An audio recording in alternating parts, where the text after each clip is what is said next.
Hello, hello, welcome to Quackalope, and today we are bringing you a right for you, wrong for you video of Scythe by Stonemaire Games.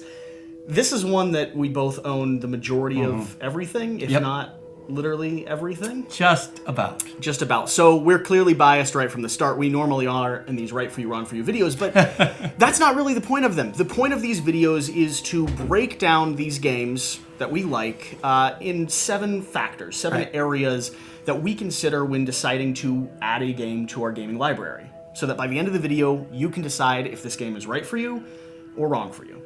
Those seven categories that we're going through are going to be the overview, theme, accessibility, gameplay, modes of play, and then finally the price point. Right. I'm joined today with Matt. Hi. You might have seen him trying to destroy us in some of our root gameplay videos. A couple of times, yeah. We'll be working on another one of those very soon. Are you ready to swing into this? Let's do it. So, you introduced me to this game, so it's only appropriate that you introduce everyone else. What is Scythe?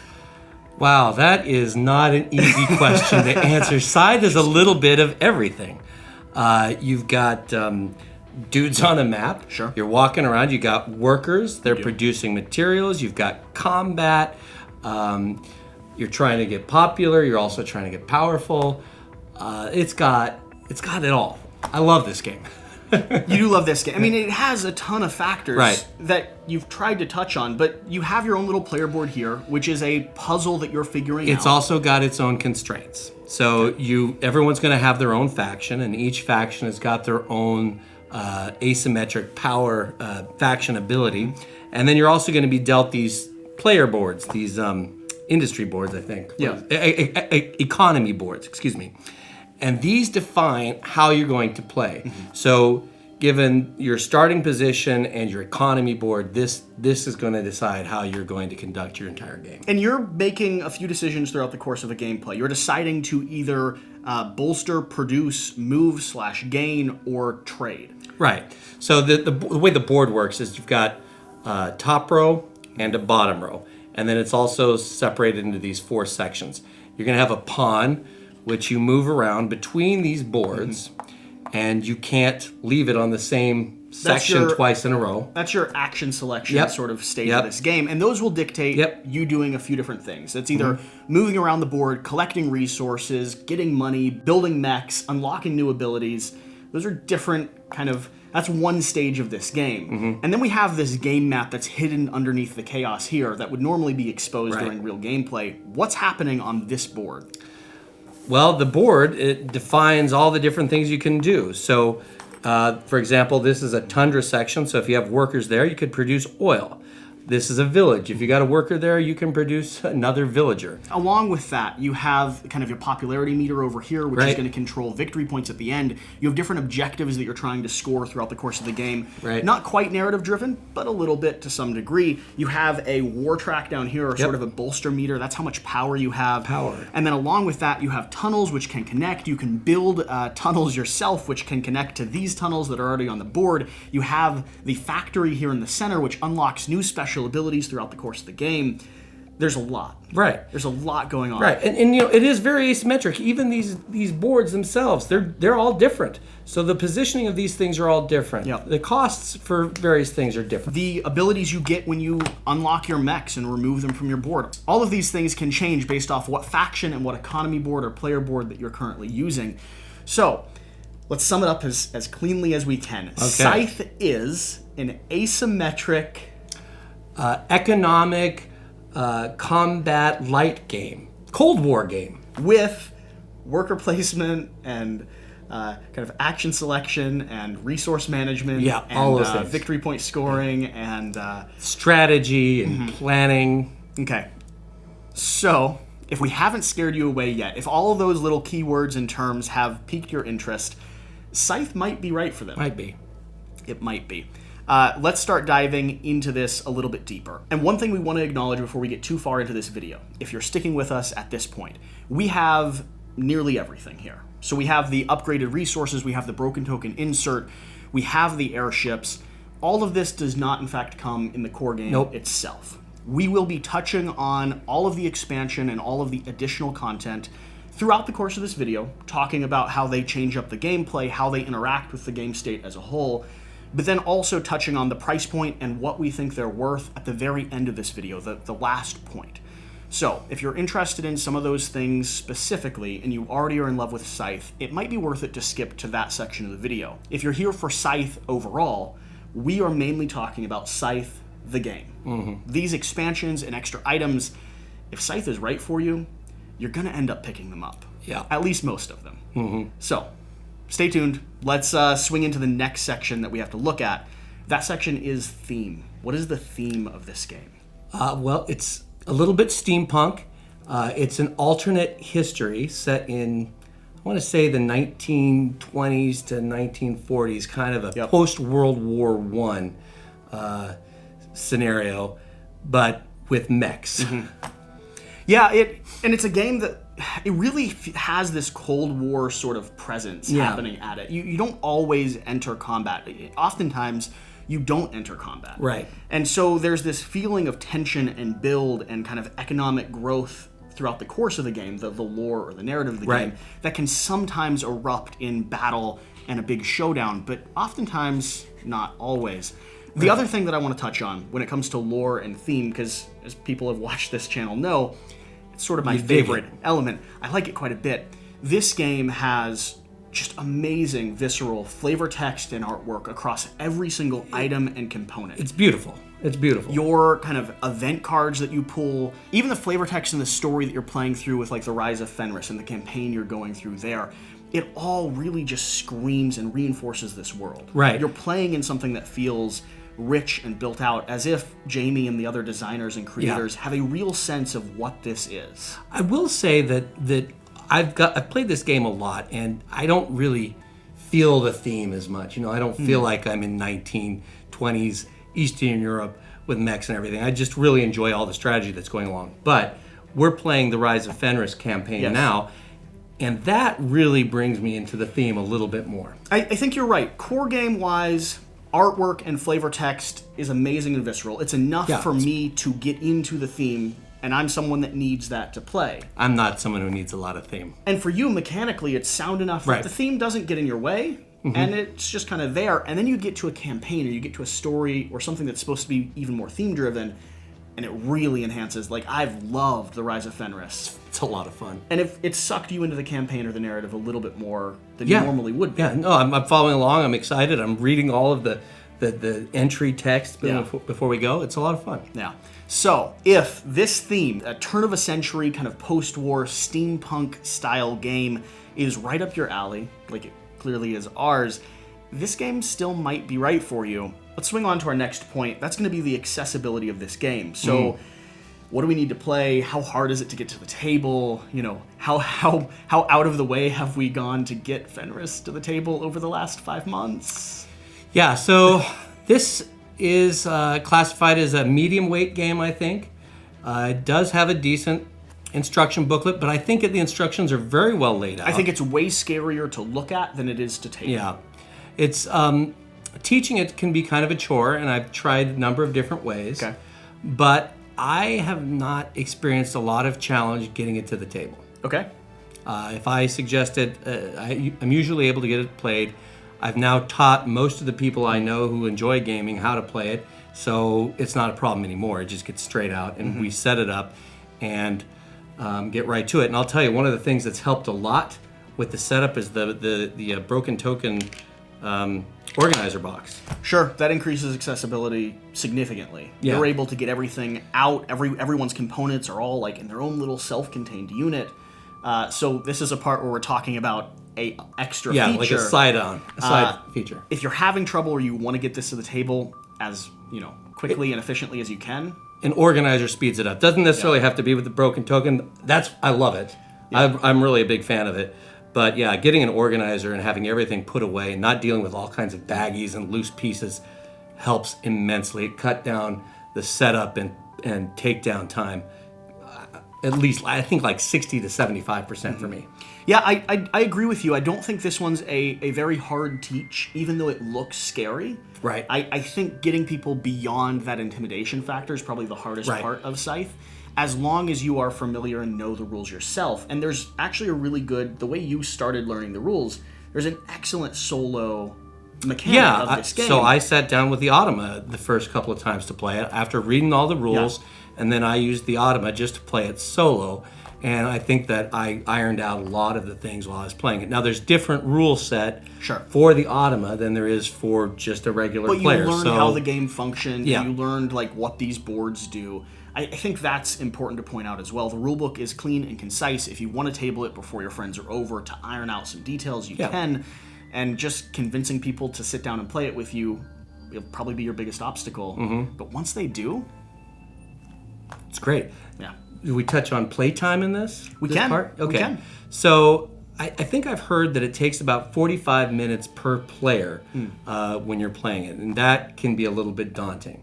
However, I'll say that in practice, after when we've been playing, the games don't go that long. No. But we also all know the game fairly well. Sure. Fastest game I ever played was a 2-player game where we both knew the rules. It took 40 minutes. Okay. So I think that's a really fast game, but it can go from that to 2.5 hours, I think, is pretty standard. Yeah, so and there is a lot of decision making, like trying to sequence what you're doing over the next 2 or 3 turns. So if you're playing with someone that wants to think through all of that or isn't comfortable just sort of pushing forward, you might want to give some generous time at the very first playthrough. It will take you longer at first than it will once everyone's up to speed. So if this sounds like a game you're going to be able to get to the table, if you're comfortable learning the rules yourself first and then bringing it to your gaming group so that you reduce that intimidation factor, this game still might be right for you. Still might be right for you. Next, we're going to touch on the gameplay itself. Now, we talked a little bit about the overview of the game. Oh, yeah. So what we're looking for here is what elements of gameplay either stand out to you as your favorite or you don't really like that much at all. What makes this game right for you or wrong for you? You know, I think the things that I love about this game are the things that frustrate me about it. Okay. Like, for example, the fact that you can't ever select the same action twice. You have to be moving that pawn around. Sure. And always trying to plan out several steps in advance just what it is you're going to do. So you're kind of restricted in that sense. So that puzzle-making element. It's just figuring out a puzzle. It's trying to figure out how to be the most efficient player out there. Yeah, I think that's a good point. For me, it's almost thematic that I'm going to come back to. I really, really love the artwork and the lore and sort of the world of this game. But that part of the reason why I love that is because it's reinforced in the gameplay. I said before that this feels like a Cold War style standoff. Yeah. You're building an economic engine, but you don't have to go to war unless someone really pushes into your zone. And I think that's a good point, too. I think when people look at this game, they might think this is a combat game. And there is combat, and combat can be a very rewarding part of this game. I tend to be an aggressive player, so I love it. But it's a Cold War game because the threat of combat is almost more of an issue than actual combat. And I love that feeling. Yeah. If I had to pick one element of gameplay that was my favorite, the reason this game is something I'll be drawn back to, it's that puzzle, that strategy that you're building with the threat of war always on the horizon. You can't leave resources alone. You can't just explore and expand without considering your neighbors, what they might do. Yeah, so this power track, so you can gain power up there, and then you spend this power to fight using these little wheels. So you could end up here with, for example, 9 power, and then decide, do you want to fight someone? Well, to fight him, you might have to spend 7 of that power. Suddenly you've got 2 left. You're vulnerable after that. You're more weak. There's more opportunity. But you also score victory points at the end, potentially, if you successfully win a fight. So for me, when it comes to gameplay, my favorite feature is going to be the way that it reinforces that Cold War atmosphere. As far as things that I don't love about the game, anything stand out that maybe would make this game wrong for someone? Well, I have heard people complain that they think that that they don't like what I was describing as a real positive in the beginning, where your initial position and your player board are going to kind of define how your strategy goes. What resources do you have immediately available? What rivers are you going to be able to cross? What mechs can you unlock and get special powers? Some people are going to say it feels like that strategy is just laid out for them in the beginning, and they don't have as much freedom to do I can see that. whatever they want. I kind of like solving that puzzle based on what Yeah. I'm given, though, which is what you were hinting on to start And with. honestly, I don't mind that, because sometimes I like to challenge myself and just say, okay, can I do it this time without doing any upgrades? Yeah. And just to see if I Yeah. can do it. Can I play that way? Could I just go to war or try to collect all the events and see what that leads to? There's Yeah. some fun chaos. Actually, that one of happens. the things I love is that the core game comes with this achievement sheet where you can write down the first person to achieve a victory without getting any upgrades or without building any mechs. And so sometimes I like to try and fill that out, get the next spot. See if you can complete it. Yeah. I can say this. One thing that might make the gameplay of this game wrong for some people is going to go to some of the people we've played this game with. Specifically, our good friend on the channel Jan. here, Jan. Jan's the type of gamer that wants to dive in and lean into chaos and take quick turns Yeah. and move through a game. Yep. This game You've got to requires- think ahead, Yeah. be strategic in every decision you make. Yeah. It takes some advanced planning. He likes to just go, go, go. Yeah. So- And where I like that advanced planning, I like the puzzle making Yep. 3 or 4 turns ahead. You do have a significant amount of gamers that just that's not the type of game they want to play. Right. They don't want to leave a game potentially more exhausted than when they started. Correct, yes. And Scythe can do that to you. So, evaluate your gaming group, evaluate yourself. If that element of gameplay, It's an important consideration. it's something to think about. It's why we don't play Scythe with Jan. Not often. Not often. Sorry, Jan, we like you. So another element of gameplay comes from the expansions, and one of the things I love about Scythe and the expansion is that those expansions just tweak the rules just a little bit. It's not Yes. like you can incorporate those right into the game and not feel like you have to relearn all kinds of rules. Yes. It's just small enough that it's very easy for anyone to pick up. For example, Invaders from Afar. It introduces 2 additional factions that don't come in the core game. Otherwise, it works exactly the same. Yep. Just more options for that asymmetric kind of abilities and Yep. player powers. The Wind Gambit introduces airships, which are kind of cool, but they don't make a huge change in the way that the game is played. No. It's just like a passive ability that they will give, and they can move workers or resources around. Yep. But also very interesting are these end of game conditions. So normally the game ends after someone has achieved 6 specific objectives. This can change that. Yep. It can end after 20 turns, for example. And then we have other things like The Rise of Fenris, which is a campaign story, which introduces a lot to the game. Which we won't cover too much. Introduces a lot of good things to the game, but follows that same pattern of not changing Small the core tweaks. game much. It has small tweaks to not only specific scenarios, but also things that change the way that you're playing throughout the course of that whole season. I believe it's 8 episodes long, right? Correct. Correct. And then there are other sort of faction abilities, fan-created content that is yeah. made official, that can get it mixed in to make the game a little messier, I would say. Yeah, these are encounter cards. Boy, I've got a love-hate relationship with those fan-created encounter cards. So, when it comes to the gameplay, there are enough ways that if you love core Scythe, you can change the experience just enough to continue making it a rich thing to come back to. Yep. So, if a Cold War style theme mixed with some strategic planning ahead and multi-turn decision making, along with a game that has expansions that enhance the final product, seems like a game that you'd still be interested in. Might be right for you. Might still be right for you. Let's go ahead and swing into our next sort of stage, the next thing we want to look at, the modes of play. How Okay. does this game play? What does it play best at? Is the solo thing, we've touched on it a little bit, is it worth playing if you're only going to play it solo? Where's the balance point? Okay, so I'm not a solo player. Okay. I don't generally enjoy games where it's a solo experience. I played this solo quite a bit, and I enjoyed it.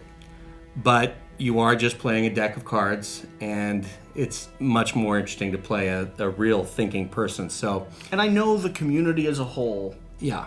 there are people who are solo players have taken to this game as a reasonable option. Yeah, So, it's got different levels of skill. You can set it to be more and more challenging. It's a good experience. I prefer playing with multiple people. sure. Now, Now, when you play with multiple people, yeah. that's the next question. So how many? Yeah. Where's it best? You can play up to 7. I have never played 7 people in a game of Scythe. That seems When like... you mentioned that, I immediately thought to myself, I don't want to play up to 7. I don't want to play at 7 either. Not unless everybody is very familiar with the game and is capable of taking some very quick turns. Even then, I don't want to play up to 7. It would still be a challenge. I do it once. Yeah. I like playing it at 2 players. I think it's a lot of fun to play at 2. You can even mix in that automa, the solo component, if you want to, and that could be a great challenge. But I think we tend to play 2 to 4 players, and that seems to be the sweet spot for me. I gotta say, 4 players is where I'm having probably the most fun. 2 players is fun. We're solving a puzzle, but maybe not interacting quite as much. At 4 players, you're not only paying attention to the 2 people right next to you, because boards interact in some interesting ways, you're also close enough that threat of war is even more salient. Right. And someone's gonna run into someone in a really frustrating way. Yeah. And if it's you, it's kind of fun to be frustrated, but it's really fun when it's William. Yeah. And then he's just there screaming at someone because you stole like 18 of his wood. Or, I may know a little bit about this. Yeah. Yeah, he's constantly frustrated one of our friends throughout the entire campaign of the Rise of Fenris. And that's been a really good experience. Yeah. So 2 to 4, I think, is an honest I think assessment. 5 would be a good number. I 5 think would be a great number. 5 would be solid. I think 7's pushing it. I don't think I'd go beyond 5. But I don't think most people are looking at Scythe thinking, oh, I need a really good 7-player game. Yeah, probably not. Probably not. So that's sort of the run. That's our sense when it comes to the modes of play. Along with that, we've touched on this a bit, but there is some variability when it comes to not just player count, but the way that you're playing this game. Specifically, the Rise of Fenris. We can't touch on most of the stuff that happens throughout the course of this story. Right. For the sake of having you guys experience it. But this provides the framework and the ability for you to change the structure of the game itself in a similar way to those kind of end-win conditions. Right. That change up the way you're playing the game. There's a bunch of small modular components in there that can be incorporated into any game. Yep. And I think it could be a lot of fun as you go through it. But because there is a storyline involved, we'll just keep some of that a secret. Well, and one element that I think is safe to lean on is that there are ways that shift the way you're playing to either make it a more peaceful game or a more war-driven game. Right? That's an element that people would probably expect. Yep. But you could really shift the dynamic or kind of the flow of this gameplay based on how you're incorporating those. Yeah, and I mean, you can enhance your character a little bit more. There may be more asymmetry involved. Yeah. There's some cool things going on. So as far as modes of play go, that's the player count that we have in mind. We're thinking solo, solid, well received from the community. Not really our style as often. No. 2 to 4, possibly 5, definitely not 7. Well, I can't say that. We haven't done it yet. done it. It might be great. Definitely not 7. Not 7 not 7 newbies, for sure. And there are some really interesting ways to mix up the way that this game feels and plays. So, if those modes of play, if that sounds like something you can get to the table, this still might be right for you. The next thing that I actually think I forgot to mention at the very beginning is our second to last point.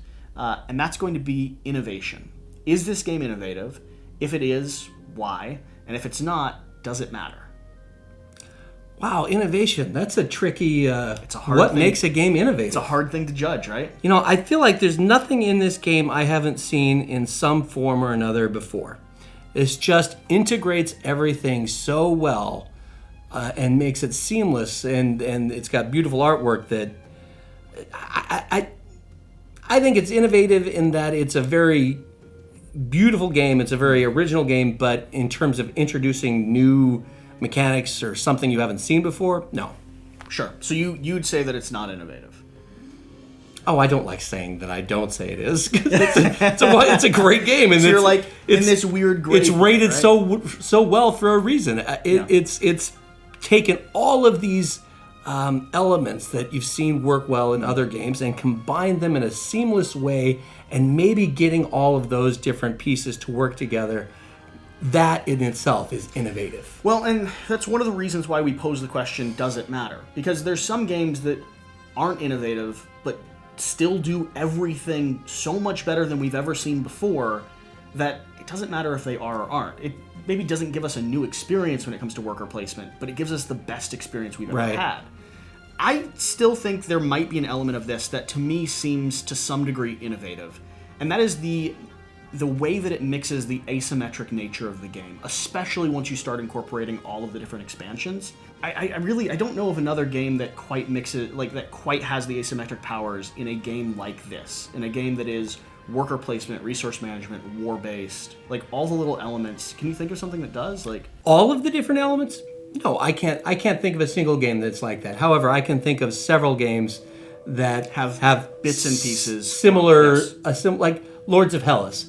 You've got asymmetric factions. You've got it's a war game, and that's another one of my favorites. But yeah, I think I'm right there with you. I don't know of anything that I haven't seen done before, but I think it certainly does elements better than I've seen done anywhere else. Boy, it integrates everything better than I've ever seen, and it's fantastic. It's a lot of fun to play. So as far as innovation goes, we're not sure. We'd have to do a lot more research. It doesn't matter. But it doesn't matter. This game does, whether or not it's innovative, it does it better than almost anyone. I don't need a game to be innovative. I just need it to be fun. It's still a fun question to This ask, is fun.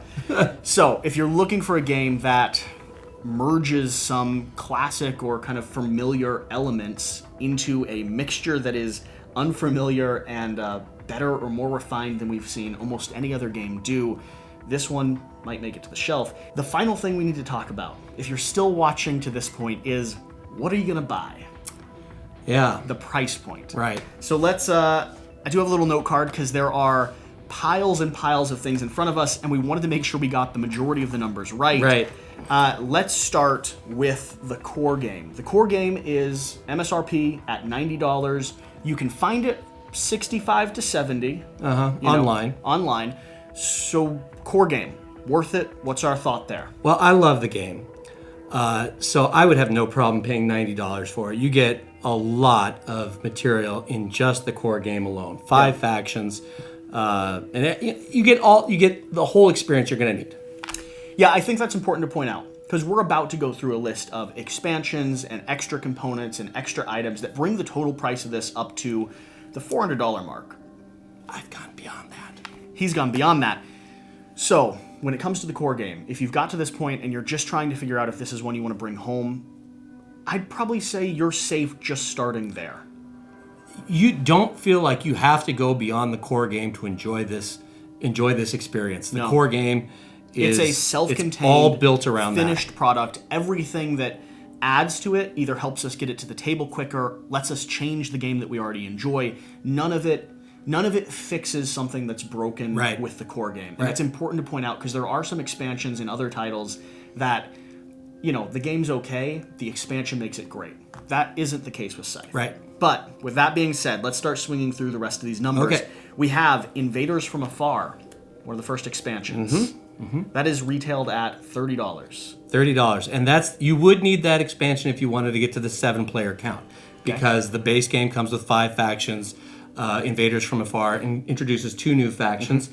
They're a little bit more challenging to play, but they do add a new unique experience. I enjoy it. So the important thing to note about factions is it actually changes the way that you're playing with your core 5 characters potentially as well, because you draft these boards to start, and so it mixes into the 5 that you already have and kind of highlights or brings them out. Yeah. Although whenever I play with new players, I don't ever let them play with the expansion characters first. Just core. The expansion does also bring a couple of new player boards as well. Yeah. So changes up, re-enhances those core 5 to make them a new experience. Right. Something to probably get a little later down the road, unless you're trying to get 7 people to the table immediately. Right? We have the Wind Gambit. Yeah, the Wind Gambit. That adds the airships, and it changes some end game conditions. Okay. And the price on that is $25. Yep. What's your sense on picking up the Wind Gambit? At what point in their Scythe career should they... Later. You get a lot of games with the core game first. You might want to pick that up before getting the Invaders from Afar because it does add just a bit more of a change. Sure. But It's up to you. For me, it would come down to, do you want more boards to play with, or do you want to start experimenting with a new mechanic? Right. It's new mechanics, but it's just a slight tweak. Okay. The third expansion, we have the Rise of Fenris. Right. That is retailed right around $55, and this adds a whole lot of stuff we can't talk about, but it's worth the $55. Yeah, you don't need the other 2 expansions to get it. You could play without and enjoy it just as much. Now, this is one that for me is going to shift the timeline. For the first 2, we were saying later on in your Scythe experience would be good. If I was going to pick up Scythe from ground zero, like fresh again, I would pick it up, play 2 or 3 games, get a sense of it, like find a group that enjoys it, and then immediately start playing through the Rise of Fenris. Yeah. I like that campaign, and I like what it adds to the experience so much that I would get it to the table as quickly as possible. Yeah, it's a lot of fun. So that's my sense on the Rise of Fenris. 100% worth it. Just don't read ahead. The next thing, talking to you, Matt. The next thing we want to touch on are going to be the encounters. Those retail the fan-based encounters. Yeah. So explain what those are. They retail for $20. So while you're playing the game, there are certain moments where if your character piece goes to specific areas with these tokens on them, you get to draw an encounter. And these encounter cards have 3 options on them. You get to pick one. And they're usually something like gain money or gain popularity or spend popularity. With some really nice flavor text and artwork. With some nice flavor text and artwork. It doesn't... It's not a huge factor. No. And they even say that don't build your whole strategy around getting those encounter cards. It won't win you the game. It's not going to win you the game. These fan-based encounters can be really, really swingy. The first time I played with it, and they recommend that you play with the entire deck before shuffling it in with all of them. The first time I played with it, I was teaching 2 new guys. He drew one of these, and he burned down the factory, and it eliminated all the rest of the cards from the game. Drove me crazy. Yeah, the first game you taught me, you pulled one of these, flipped a coin, and doubled your money. Oh, right. He flipped a 20, would have either lost it or doubled it, and you won by 2 points. Yeah, I knew I was far enough behind. It was a win-lose situation. It was, and it turned out be. These are the most broken part of this game. They are fun. They're a lot of fun, but don't mix these in until you just can enjoy the game as a staple. Because these can really swing things around. You have to be willing to accept the fact that the factory just burned down, or accept that you lost due to a coin flip. Yeah. If you want to start mixing in these encounters, the other ones that come in the core game are not as swingy as these. No. So these are fan service, but fall in love with this game before you pick them up. Let's talk now about some of the extra stuff. There is the different boards. We have the extended board, the modular board, and the vinyl. Right. Are we playing with the extended board? Yeah, the extended board is out. So the main board here, it's got 2 sides, and so you can play on a smaller version, or if you've got the table space, buy this extension and... It gets even bigger. Or if you're playing with 7 players, you need the space. Yep. There's also newly released a modular board that retails for $25. Yep. This allows you to change up the home bases and the starting locations. Yeah, it makes those initial locations that I said your whole strategy depends on, makes it very variable. And it can give certain factions just an inherent advantage over others. Sure. So... word to the wise. And there's also the neoprene playmat, which is available as well. Our ruling when it comes to these, I think the extended board is worth it if you have the table space. Yep. It gives you more room to experience the game. The modular board, really late game. We haven't played it yet. No, I mean, it's just... I'm looking forward to it. Yeah, like... I'm excited about it, I guess, but it annoys me because it doesn't fit back into the big box. Like, right. There's just some things that make this less... These pieces sort of float on top of the board. Yeah, it makes it less attractive to me. Save this for, like, when you really want to change the game up. If you're tired of the asymmetry throughout all your factions and you really want to get your board asymmetric as well, this would allow that to happen. Yeah, now the neoprene mat, on the other hand, that's something I don't have yet. Yes.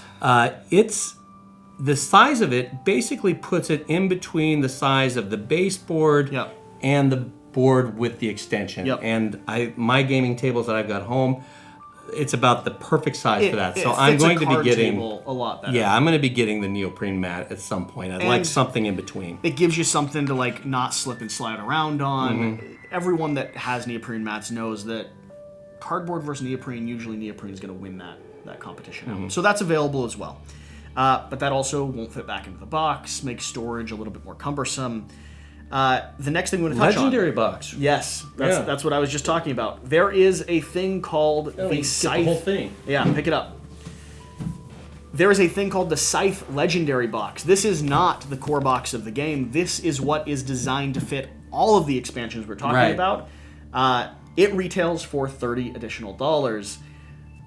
It's worth it once you have about 2 of the expansions. I think so, yeah. That's about when, you started really needing to pick it up. Right. Now, I'm saying that also assuming that people are getting an organizer. Yeah, that's fair. So we can immediately touch on the Broken Token Organizer, which is inside of this. So if you just want to lift the top off here. And you can buy the organizer in 2 parts. So the Broken Token Organizer, I think it's around $60, $55 for the core game organizer. Yep. And then once you get the expansions and you have the legendary box, you can buy another upgrade. It's like $35, I think. It's about 100 total for 100 total for everything. both of them. And what it does, as anyone who has Broken Token knows, is it just gives you a beautiful way to contain, hold, and lift out everything you need to get the game to the table. This is probably, my biggest, if you're going to choose between extra things, like extra boards or extra fancy resources. Oh, wow. The Broken Token Organizer for me makes this a game I can table easily, so it's going to be at the top of my list. I would say that after buying the core game, before I buy any expansions, before I buy anything else, I would get the organizer because that made just a world of difference in getting it to the table, making it just less irritating to box everything up, get it all out. Well, and they slot in together, right? So if you start getting the expansions, you can buy the organizer upgrade, which allows you to contain all of them. So I only actually have the core box, and all of my expansions are still in these big cardboard sleeves. Right, and it's nice because everybody gets their own tray. You just pull this out of the box, you hand it over to them. You got the resources all set up with these nice sliding doors. Yeah, so let's touch on the last few things that we have floating around here. And there's a lot of bits and pieces, fan-created, meeple source created, that you could get to enhance your gameplay. But the last few official style things, like the battle wheels, they're about combat wheels, $5 each, I think. I don't remember if it's $5 for the set or what. The core game, when you buy it, it comes with 2 of these things.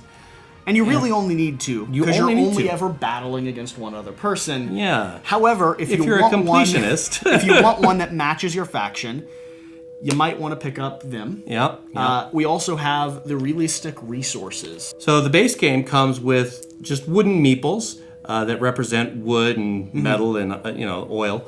But the realistic resources, boy, these add no gameplay value at all.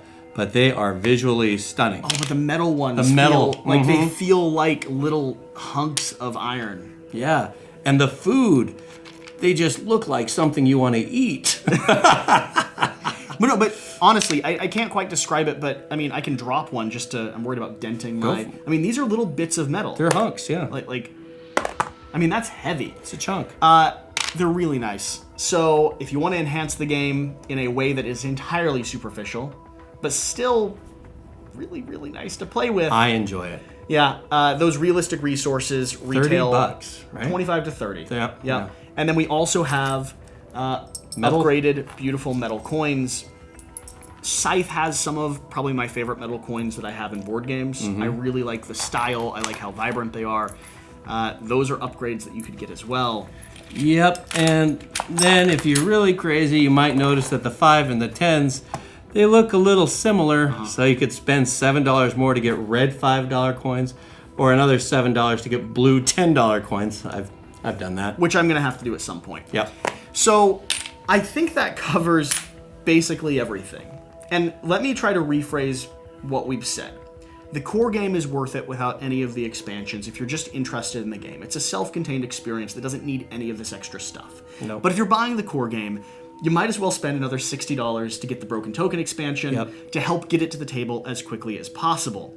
Then once you've started playing the core game, after about 3 or 4 gameplays, when you know that you enjoy it and you have a group that enjoys it with you, I suggest you spend another $55 to pick up the Rise of Fenris. I would think you should probably get the other 2 expansions first. Maybe the Wind Gambit, because I disagree. It does incorporate, you can use the Wind Gambit in there. Nope, I disagree. You go straight for the Rise of Fenris. You start playing through that campaign. By the time you get to the point where the Wind Gambit can be incorporated, you might as well go ahead and buy the Wind Gambit. Yeah, you can't use it right off the bat. After that, pick up Invaders from Afar and the modular board when you're ready to change up some of the asymmetrical properties of the game. Or and just somewhere in the middle of that, you should probably have already gone and bought the big box, the metal coins, the realistic resources. So you're saying just get it all?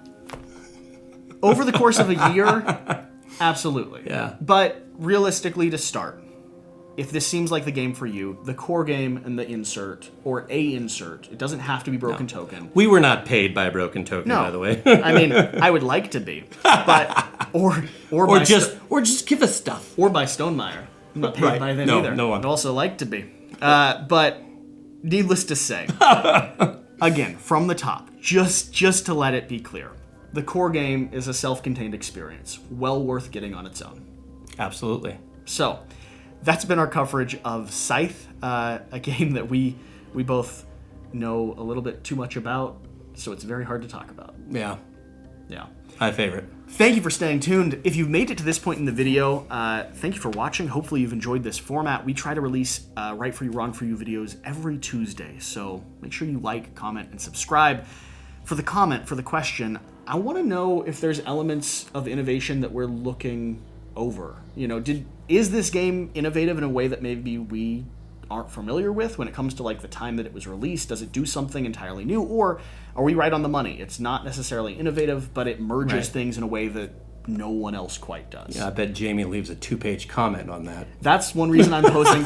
Legitimately, that's one reason I'm posing the question, because I know he does write on those. He's very things. active. Yeah, he's very active, and he does talk about. He pays attention to the marketplace and talks about the things that he's done differently than others.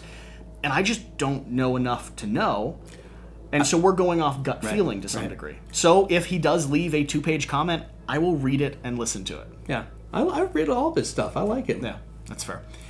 All right, guys. Thank you for joining us. If you're still here at this point, you might as well subscribe. I've already said that once. I'm going to say it again because... Do it. You know, we might as well. Whatever you do, though, remember to do the important thing. Get out and play some games. We'll see you next time. Thank you. Cheers.